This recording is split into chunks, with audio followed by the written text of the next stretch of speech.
Hello everyone and welcome to the Topical Hour. Star Wars Jedi Survivor was the first game to release that actually made me care about getting a next-gen console other than just everyone else getting one. That said, it took me a while to get to it. When I first saw the trailer, I didn't even care very much. I was kinda not a fan of Fallen Order, so much so that I made a Why It Failed video on it quite some time ago. But then I replayed it after playing Bloodborne for the first time, and wow, it was really good. It's one of those games that's genuinely good but held back by a lot. That is not Jedi Survivor. I guess we can start with the gameplay. Wow, this game's gameplay is so good. I can only ascribe it to being like eating a delicious meal every time I go off exploring. It's so fluid and fun, and you have so much agency as the player, it's absolutely brilliant. I was worried after gaining so many skills in the last game that this one would struggle to have good progression for the player.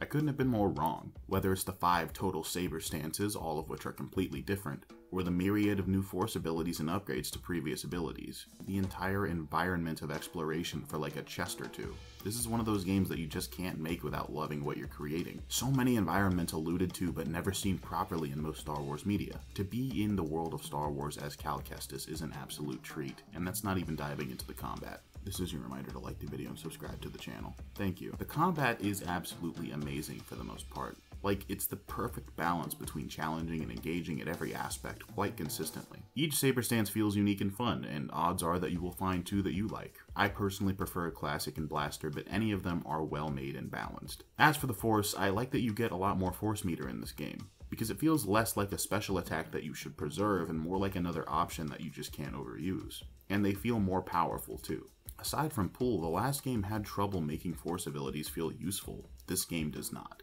And then there's the actual planets, exploration, shops, and boss fights, and Pyloons. The planets are something I'm a bit more torn on. I really like Kobo as a central planet, and it has a stunning landscape all around, even including a massive Lucre Hulk, which makes it a blast to explore and solve puzzles. The Shattered Moon is much the same, except I think more visually intriguing. That said, I think Jedha is my least favorite of the explorable planets. The Spamels aren't nearly as fun to ride as other creatures, and it has a desert design that I get exhausted of fast, even though I know it's supposed to be cold. I don't know why they didn't just make it more snowy or something, but I think Jedha just wears on the eyes after a while. And it doesn't help that because Jedha is much more puzzle oriented, you'll probably spend more time there than you think you will. And then the other two planets aren't really for exploring. I really like the shopkeeper system in this game, where there's like 5 or 6 different types of resources, so you never feel like you can't purchase something from someone, as long as you've been looting as long as you go. And Pyloon's Saloon is a great example of a base of operations that isn't the Mantis, with stuff throughout the entire saloon to explore and interact with. As for the boss fights, I think they're a lot of fun, except for the final one. I thought the fight with Bode Akuna was one of the easiest fights in the entire game. Even the one with him on Jedha was significantly more interesting, and I found myself actively disappointed as I fought. Expecting to be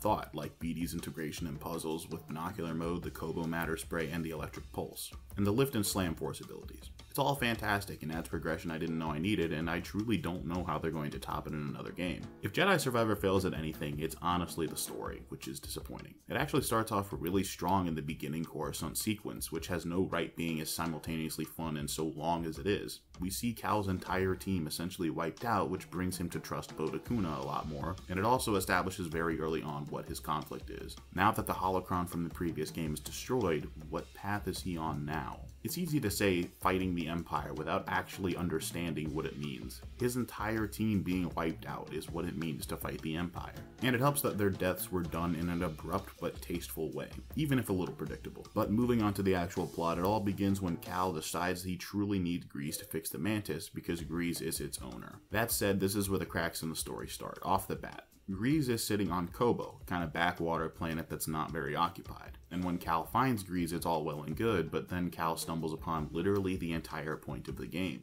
Tanalorr. Now, I actually don't really mind the Tanalorr and Dagan Gera stuff. I mind that Cal finds out about it by trying to find Grease and then literally stumbling over the info physically. It'd be different if he'd heard about Kobo in a flashback or something, but didn't understand it then. But no, we literally just find the plot. It doesn't help that we also find Ravis, a secondary antagonist, before we even find out about the Tanalorr stuff. And that's just the beginning of the weird coincidences. How lucky is it that Grease picked the one place with the most relic sanctuaries of the High Republic that the Empire has barely touched? Again, I wouldn't mind it if Cal was drawn to it by some forced nonsense. It would kind of be cheap, but it would still be an explanation. He just finds Z, has Grease fix up the Mantis with Bode, and then the plot begins when he frees Dag and Gera, not knowing the connotations of his actions. If you're wondering, the problem with this is that the entire time I'm discovering Tanalorr and the High Republic, I feel like we need to be getting back to the story, but this is the story.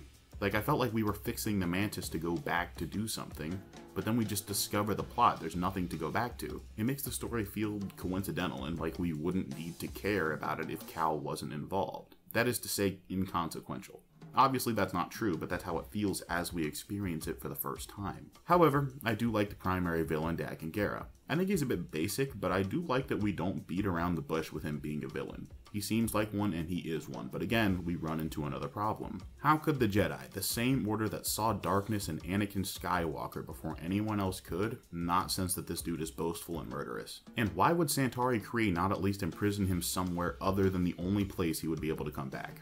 The way he talks, not even his words, make him sound boastful and murderous. Now, aside from the start of the plot, freeing Dagon and stuff, I don't really mind the middle of the game. It's a terrific adventure that really utilizes the Star Wars setting in a lot of ways, and while there does feel like a little bit too much back and forth in terms of the planets, I appreciate how much care was put into making things feel natural for the most part. The way the characters talk and interact just feels so in line with what they would do and grow into, it's incredible. But then we get to the deaths of Cere and Eno Cordova.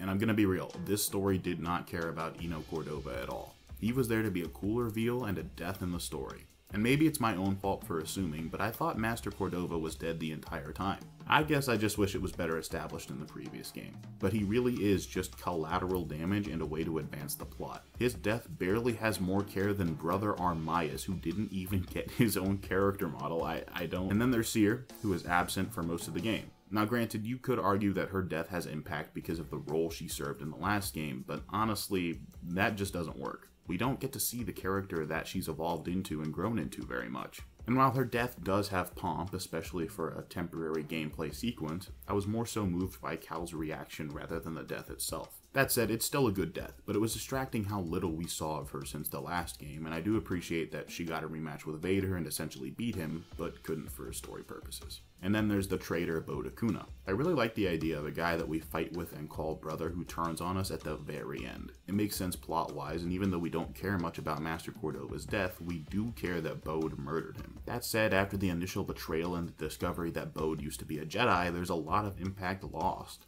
And it doesn't help that the final fight with Bode is significantly less challenging than the final fight with Dagon, unfortunately. I just feel that after the rather subversive death of Dagon, who we as an audience didn't connect with much already, the story loses a ton of steam. But back to the characters, I really like Cal and Merrin. I think they both have evolved in truly terrific ways. I like the idea of Merrin not wanting to be shackled to any one planet after being on Dathomir for so long. And while I've never really been a fan of what's basically magic in Star Wars, I do appreciate that she is very different from Cal in terms of skill. And I like that they kind of delay the romantic story of the two from the last game. In most cases it feels like a gimmick, but it did truly feel right in this game and probably would have felt weird in the last game. And I like how the story reminds us how much these two relate. It ensures that we know why they're romantically involved towards the end, and it helps that they have a bit of chemistry, which Star Wars is sometimes lacking in that. But then there's the big man himself, Cal. I'm torn on how much I like his character. On the one hand, I'm glad he consistently breaks the mold of a lot of game characters where they're kind of alone and they refuse to ask for help.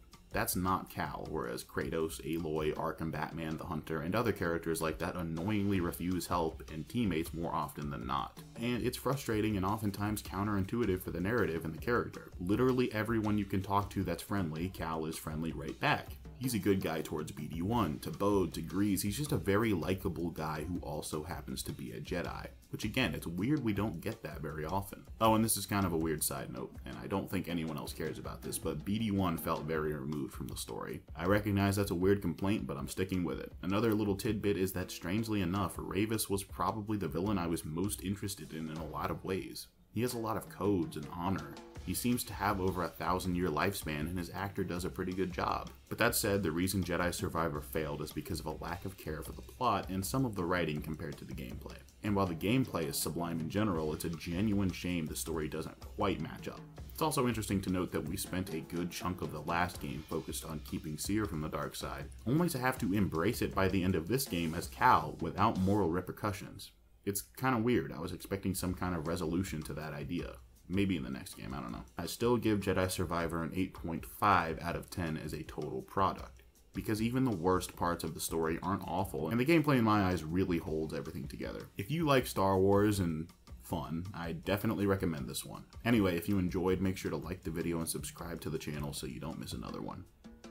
Or not, that's fine. Play nice, people.